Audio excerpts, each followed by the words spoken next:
Hello, good morning! Ayan, part 23 na pala tayo dito sa ating serye. By the way, ito nga pala ang eksena namin dito sa Osaka, Japan. So, every Sunday talaga yung nag-church talaga kami with Mandy and Ate Iday, Deska, and Maricar Deska. So, ito na nga po, sumakay na nga kami dito sa bullet train. Papunta nga dun sa Okinawa. Sa Okinawa kasi yung pinakamalapit namin ditong church, dito sa San Lorenzo, Dasmariñas, Deska. Ayan nga, napakaganda nga ng simbahan at ang laki-laki na nga ng pinagbago nitong simbahan mula nung bata pa ako.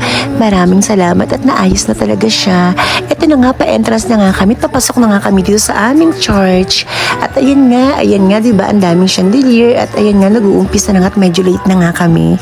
At every time nga nagsisimba kami dito ng aking sesi girl, nagtitirik nga kami ng kandila at pinagdadasal namin yung mga wish namin kay Lord. So naabutan nga namin tong dalawang bata Deska na nagdadasal at nagtitirik din ng kandila. So naaliw nga ako sa kanila at natuwa, tinulungan ko nga pang maglagay ng kandila kasi nga hindi nga sila napapasok silang dalawang magkapatid. So ayun nga, binidyohan ko na rin at nagulat din si Mandy kasi nga may bata rin nagdadasal.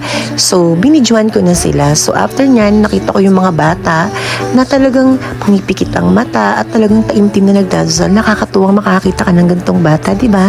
Maganda ang turo ng magulang na nalalapit sila sa Diyos. Ayan, para paglaki nila, isang maging buting bata sila. At eto na nga, palabas na nga kami guys. At eto nga, may nakita pa nga akong nagsusosyalan dito sa Japan. O, di ba? Eksena talaga dito. Beso-beso talaga eksena. Outfit check na rin ako. Yun lang. Maraming salamat.